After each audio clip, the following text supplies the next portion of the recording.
Hi friends, welcome back to my channel. எல்லோரும் எப்படி இருக்கீங்க? கண்டிப்பாக நல்லா இருப்பீங்கன்னு நினைக்கிறேன் ஃப்ரெண்ட்ஸ். இந்த வீடியோ உங்களுக்கு ரொம்ப யூஸ்ஃபுல்லான ஒரு வீடியோ தான் ஃப்ரெண்ட்ஸ். இந்த வீடியோ ஸ்கிப் பண்ணாமல் ஃபுல்லாக பாருங்கள். புதுசாக பார்த்தா சப்ஸ்கிரைப் பண்ணி சப்போர்ட் பண்ணுங்கள். நம்ம வாசலில் எப்போவுமே அழகாக கோலம் போட்டு வைக்கணும்னு சொல்லியிருக்கேன். நம்ம வீடு எப்போவுமே சுபிக்ஷமாக இருக்கணும். எப்போவுமே பணம் நமக்குள்ளே வந்துட்டு இருக்கும், ஆனால் தங்கவே தங்காது, செலவாயிட்டே இருக்கும்.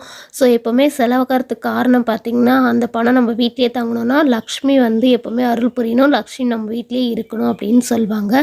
மங்களகரமான விஷயன்றது வாசலை எப்போவுமே தண்ணி தெளித்து சிங்கில் ஒரு சின்னதாக ஒரு கோலம் போட்டு விட்டுருங்க. அதுக்கப்புறம் துளசி மாடம் இருந்ததுன்னா கண்டிப்பாக அதுக்கு ஒரு விளக்கேற்றி பூஜை பண்ணுங்கள். செவ்வாய்க்கிழமை, வெள்ளிக்கிழமை, மறக்காமல் சனிக்கிழமை பெருமாளுக்கு ரொம்ப உகந்த நாள். அன்னைக்கு நம்ம லக்ஷ்மி தாயாரையும் நம்ம பிருந்தா தேவி துளசியை வழிபடும் போது விஷ்ணு பகவான் நமக்கு நல்ல ஆசீர்வாதங்களை வழங்குவாங்கன்னு சொல்லுவாங்க. ரொம்ப சிம்பிளாக ஒரு துளசி மாடம் இல்லைனா கூட அட்லீஸ்ட் ஒரு துளசி செடி வச்சு அதுக்கு ஒரு விளக்கேற்றி பூ போட்டு பத்தி ஏற்றி வச்சாலே போதும். நம்ம வீட்டுக்கு தேவையான அனைத்து செல்வங்களையும் இந்த தாய் பிருந்தா வழங்குவாங்க. கண்டிப்பாக நீங்கள் பூஜை பண்ணி வழிபட்டு அதுக்கப்புறமா நீங்களே சொல்வீங்க. கண்டிப்பாக நிலவாசலில் பார்த்திங்கன்னா உருளியில் பூக்கள் போட்டு வச்சா கண்ட்ரிஸ்ட் எடுக்கும். நிலவாசலுக்கு தான் நான் பூஜை பண்ண போகிறேன். நிலவாசலில் பார்த்திங்கன்னா நம்மளுடைய குலதெய்வமும் அதுக்கப்புறம் நம்ம வீட்டிலே இறந்து போகிறாங்க இல்லையா, நம்ம தலைமுறையாக இறந்து போன பெரியவங்க எல்லாருமே நம்ம வீட்டு வாசலில் தான் இருப்பாங்க, வெளியே தான் இருப்பாங்க. அவங்க நல்ல சக்தியை நம்ம வீட்டுக்குள்ளே அனுப்பி விடுவாங்க. அதுக்கு நம்ம அவங்களுக்கு பூஜை பண்ணணும்.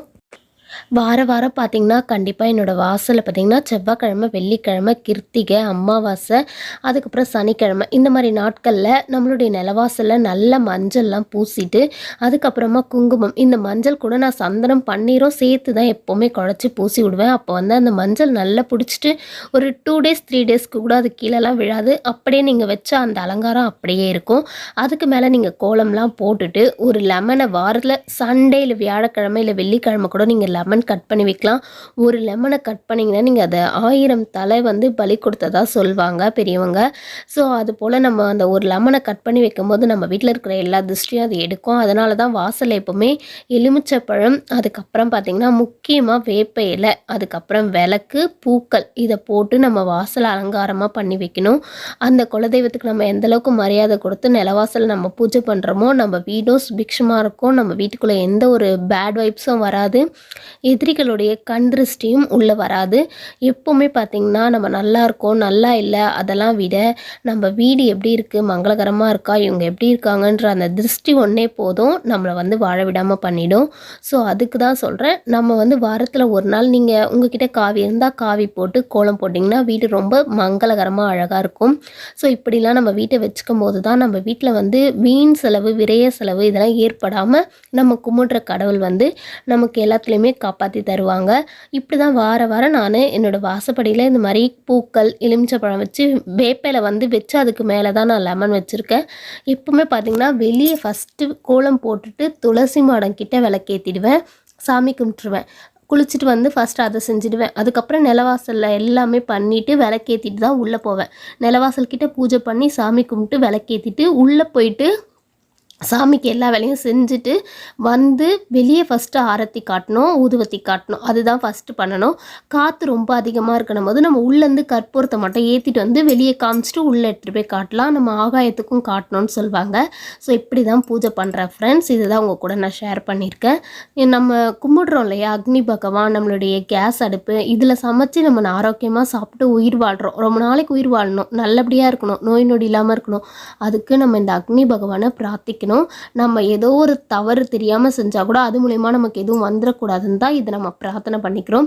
ஸோ இப்படி மங்களகரமாக கோலம்லாம் போட்டு ஒரு விளக்கேற்றி வச்சுட்டு அதுக்கப்புறம் ஊதுபத்தி, இந்த சாம்பிராணி இது எல்லாமே காமிக்கிறது ரொம்ப நல்லது.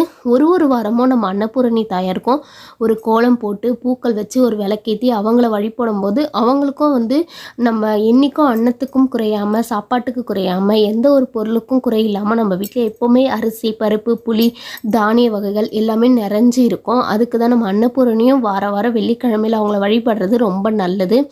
வார வாரம் சனிக்கிழமை நம்ம எப்படி பெருமாள், ஆஞ்சநேயர் அப்படின்னு வழிபடுறோமோ, வெள்ளிக்கிழமை லக்ஷ்மி தாயார், அன்னபூரணி தாயார், அக்னி பகவான், கேஸ் மேடை மேலே இப்படிலாம் பூக்கள் போட்டு நிறைய பூக்கள் போட்டு நம்ம சாமி ரூம் ரொம்ப வாசனையாக இருக்கும்போது ஒரு தெய்வீக சக்தி நம்ம வீட்டில் எப்போவுமே இருக்கும்.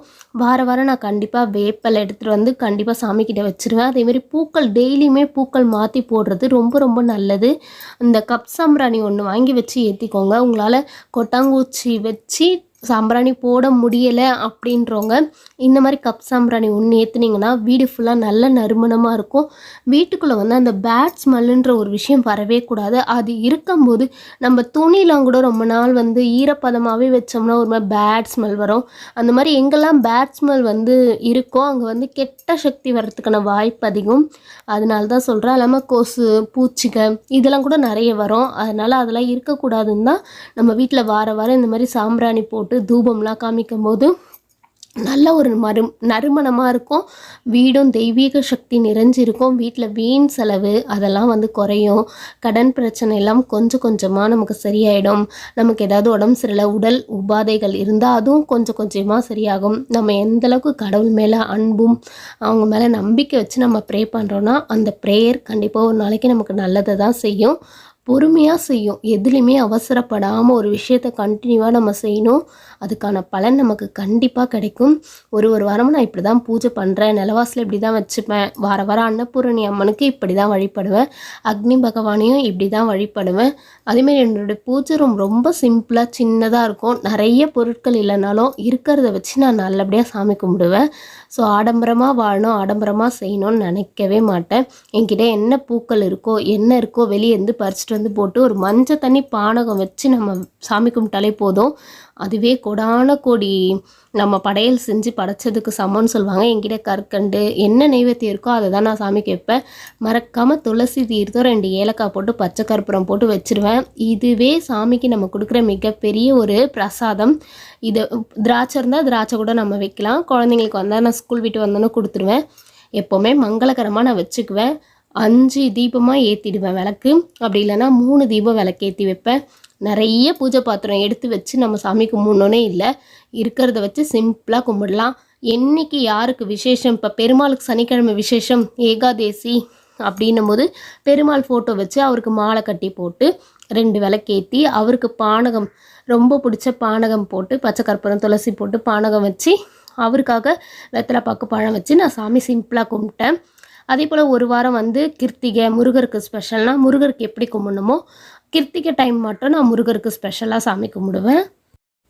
ஒரு நாள் கூட ஒரு பூஜை கூட நான் தவறாமல் கும்பிட்டுட்ருக்கேன். எனக்கு எப்போவுமே இந்த பூஜை டைம்லாம் எனக்கு தள்ளி போனதே கிடையாது. எப்போவுமே சரியாக கரெக்டாக ப்ராப்பராக பார்த்திங்கன்னா அந்த பூஜை டைம், அதாவது நம்ம வந்து இப்போ வீட்டில் வந்து கிருத்திகை கும்பிட்றோம், விநாயகர் சதுர்த்தி கும்பிட்றோம், சரஸ்வதி பூஜை கும்பிட்றோன்னா ஒன்று கூட மிஸ் பண்ணாமல் நான் எல்லாமே செஞ்சுடுவேன். எல்லாமே நல்லபடியாக கும்பிட்டுருவேன். பூஜை ரூம் எப்போவுமே இப்படி தான் மங்களகரமாக பூக்கள் டெய்லி மாற்றி போடுவேன். ஒன்று சாமந்தி பூ வந்தால் வாங்கி போடுவேன்.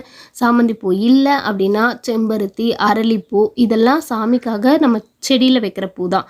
அதை எடுத்துகிட்டு வந்து பறித்து சாமிக்கு போட்டு ஒரு கற்பூரம் காட்ட முடியலைனா கூட ஒரு சாம்பிராணி வத்தி ஏற்றி சாமி ரூம் ஃபுல்லாக காமிச்சிட்டு நம்ம நிலவாசலில் காமிச்சிட்டு கேஸ் மேடையில் காமிச்சிட்டு அதை மட்டும் ஏற்றி வச்சு விளக்கேற்றி வச்சுட்டு கூட நம்ம வேலையை பார்க்கலாம். வேறு பெருசாக நீங்கள் எதுவும் செய்ய வேணாம்.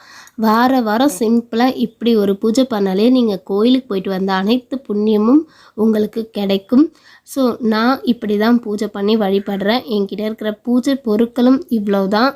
அதுக்கப்புறம் பார்த்திங்கன்னா பூஜை ஃபோட்டோ ஃப்ரேம் இருக்குல்ல, அதுவும் நான் கொஞ்சம் தான் வச்சுருக்கேன். என்கிட்ட இடம் இல்லை, இருந்தால் நிறைய ஃபோட்டோஸ்லாம் வாங்கி வைக்கலாம். இடம் இல்லாததுனால கொஞ்சம் சின்னதாக இருக்கிறதுனால இந்த அளவுக்கு வச்சு நான் இந்த அளவுக்கு பூஜை பண்ணி இந்த அளவுக்கு பிரார்த்தனை பண்ணி நான் சாமி கும்பிட்டுக்குவேன். பூஜை பாத்திரம்லாம் எப்படின்னா நான் வாரத்தில் ஒரு நாள் தேய்ப்பேன், இல்லை 2 வீக்ஸ் ஒன்ஸ் கூட நான் தேய்ச்சிக்குவேன். எனக்கு எப்போ டைம் இருக்கோ அப்போ தேய்ச்சி சாமி கும்பிட்டுக்குவேன். இப்போ வியாழக்கிழமைன்னு பார்த்திங்கன்னா பதிவிளக்கு முக்கியமாக எதெல்லாம் தேய்க்கணுமோ அந்த மாதிரி ஒரு கொஞ்சம் பாத்திரம் வரைக்கும் தேய்ச்சிக்குவேன். மறுநாள் பார்த்திங்கன்னா இந்த பூஜை தட்டு, மணி, பஞ்ச பாத்திரம் இதெல்லாம் காலையில் வாஷ் பண்ணி பொட்டு வச்சு சாமி கும்பிட்டுருவேன்.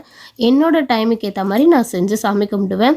இப்போ வந்து நான் கிருத்திகைக்கு எப்போவுமே மாதம் கிருத்திகைக்கு மட்டும்தான் இந்த வெற்றிலை தீபம் போட்டு நான் முருகரை வழிபடுறேன்.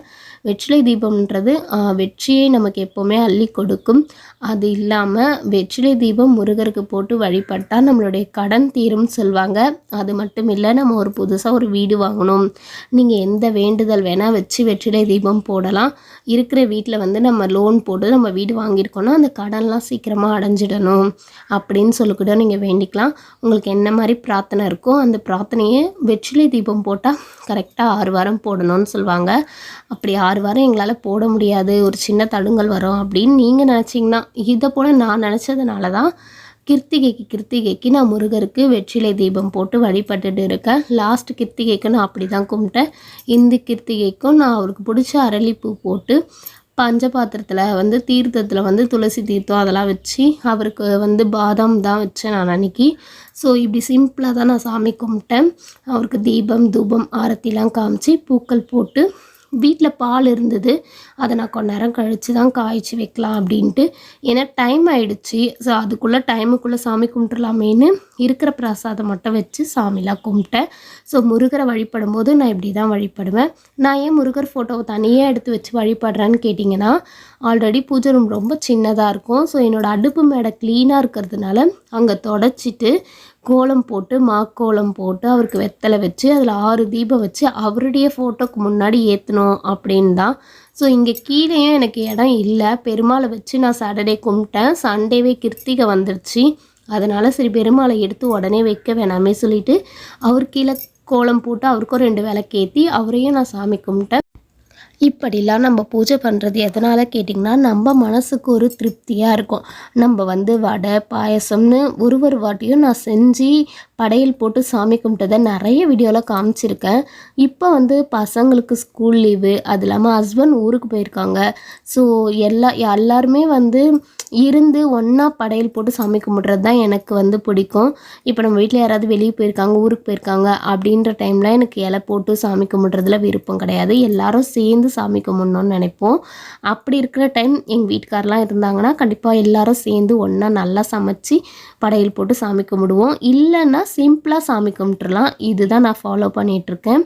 வர என்னோடய பூஜை பார்க்குறவங்களுக்கு தெரியும். நான் நிலவாசலில் எப்படி பூஜை பண்ணுறேன், அக்னி பகவானுக்கு எப்படி நான் கோலம் போட்டு எப்படி வழிபடுறேன், அன்னபூரணி தாயாரை கிச்சனில் எப்படிலாம் வழிபடணும், இப்படின்னு துளசி மாடத்துக்கு எப்படி நான் பூஜை பண்ணுறேன், என்ன மாதிரி பிரசாதம்லாம் வைக்கிறேன், எப்போல்லாம் வழிபடுறேன் அப்படின்னு எல்லா வீடியோஸுமே உங்களுக்கு நான் பண்ணுற பூஜா வீடியோஸ் பிடிச்சிருக்கு அப்படின்னா மறக்காமல் நம்ம சேனலை சப்ஸ்கிரைப் பண்ணி சப்போர்ட் பண்ணி வச்சுக்கோங்க.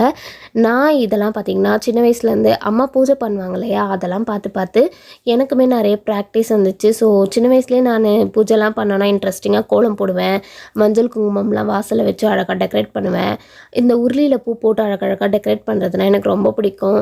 ஸோ இதெல்லாம் பார்த்து அப்படியே நம்மளும் பெரியவங்களாக ஆனதுக்கப்புறம் நிறைய விஷயம் வந்து நான் ஆன்மீக தகவலாம் பார்த்து சாமிலாம் எப்படி கும்பிடணும், என்ன மாதிரிலாம் வைக்கணும், தீர்த்தம் அப்படிலாம் சொல்லி சில விஷயம் தெரியலனா நான் நெட்டில் பார்த்து தெரிஞ்சுக்கிட்டு அதை அப்படியே ஃபாலோ பண்ணுவேன். ஓகே ஃப்ரெண்ட்ஸ், பாய், தேங்க்யூ. நெக்ஸ்ட் வீடியோவில் மீட் பண்ணலாம். மறக்காமல் சப்ஸ்கிரைப் பண்ணி சப்போர்ட் பண்ணிவிடுங்க. இந்த வீடியோவை உங்கள் ஃப்ரெண்ட்ஸுக்கோ ஃபேமிலிக்கோ மறக்காமல் ஷேர் பண்ணி விடுங்க ஃப்ரெண்ட்ஸ். பாய்.